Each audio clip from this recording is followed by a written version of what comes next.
Hi friends, DJ టిల్లుతో అందరికీ దగ్గరై జాక్తో అందరికీ దూరమై తెలుసు కదా అనే రొమాంటిక్ డ్రామాతో ముందుకొచ్చాడు సిద్ధు జొన్నలగడ్డ. రాశి ఖన్నా, శ్రీనిధి శెట్టి లాంటి హీరోయిన్లు పెట్టుకొని తమన్ మ్యూజిక్తో మంచి బ్యాకప్తో ముందుకొచ్చాడు. కాస్ట్యూమ్ డిజైనర్ నీరజా కోన తొలిసారిగా దర్శకత్వం వహించిన ఈ సినిమా ఎలా ఉందో ఇప్పుడు చూద్దాం.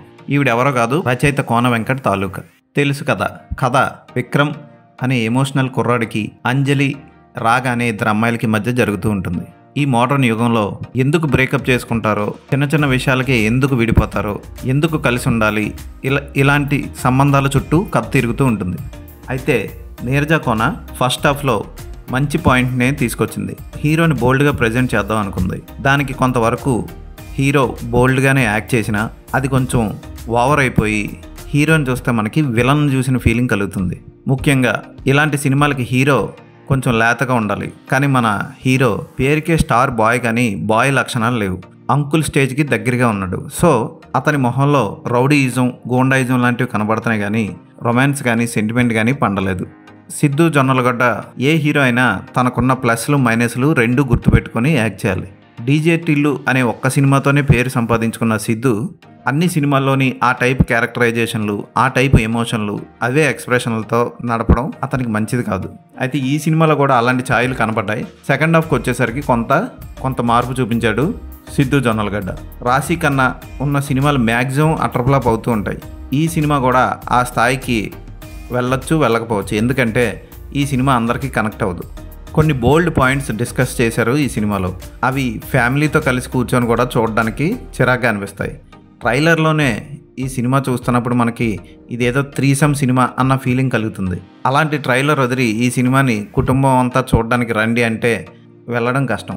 ఇక సినిమా చూసిన తర్వాత కూడా ఈ సినిమా ఫ్యామిలీతో కలిసి చూసే సినిమాలా అనిపించదు. లవ్ ఉంటుంది, రొమాన్స్ ఉంటుంది, lip to lip kiss scene లేవు, కానీ మీద పడిపోయి దొరిలేడాలు మాత్రం చాలా ఉన్నాయి. రాశి ఖన్నాకి, శ్రీనిధి శెట్టికి పెద్దగా యాక్టింగ్ చేయడానికి లేదు. శ్రీనిధి శెట్టి పాత్ర మాత్రం కొంత వెరైటీగా అనిపిస్తుంది. కొంత యాక్టింగ్ చేయడానికి స్కోప్ ఉన్న పాత్రే ఉంది. ఇక మరో పాత్ర కమెడియన్ హర్ష. మిగతా ఎవరు సినిమాలో అంత గొప్పగా యాక్ట్ చేసింది లేదు. వాళ్ళకి ఎక్కువ స్క్రీన్ స్పేస్ కూడా ఉన్నది లేదు. తమన్ బ్యాక్గ్రౌండ్ మ్యూజిక్ ఎక్కడో విన్నట్లు ఉంటుంది, కానీ బాగుంది. పాటల్లో పాట ఆకట్టుకుంటుంది.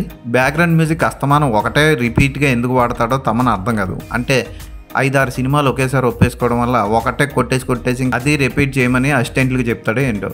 ఫోటోగ్రఫీ మాత్రం చాలా బాగుంది. బాలీవుడ్ స్టైల్లో చూడడానికి ఆకట్టుకుంటుంది. ఇలాంటి రొమాంటిక్ సినిమాలకి మంచి క్యాస్టింగ్ అవసరం. ఇక్కడ ఈ సినిమాకి సిద్ధు జొన్నలగడ్డ పర్ఫెక్ట్ క్యాస్ట్ కాదు. టైంపాస్కి ఏదైనా సినిమా చూడాలి అనుకుంటే, అది బోల్డ్ సినిమాలు చూడాలి అనుకుంటే పర్వాలేదు. అక్కడక్కడ డల్ అయిపోయినా ఏదో అలా పర్వాలేదు. హీరోయిన్ల కోసం సినిమా చూద్దాం అనుకుంటే ఈ సినిమాని చూడొచ్చు. అంతేగాని ఈ సినిమా కొత్త ఎక్స్పీరియన్స్ ఇవ్వదు. అలాగని మరీ బోరింగ్ సినిమా కూడా కాదు. ఒక్కసారి ఈ సినిమాని చూడొచ్చు. ఫ్యామిలీతో మాత్రం ఈ సినిమాని చూడకండి. ఈ సినిమాకి నేను ఇచ్చే రేటింగ్ 2/5.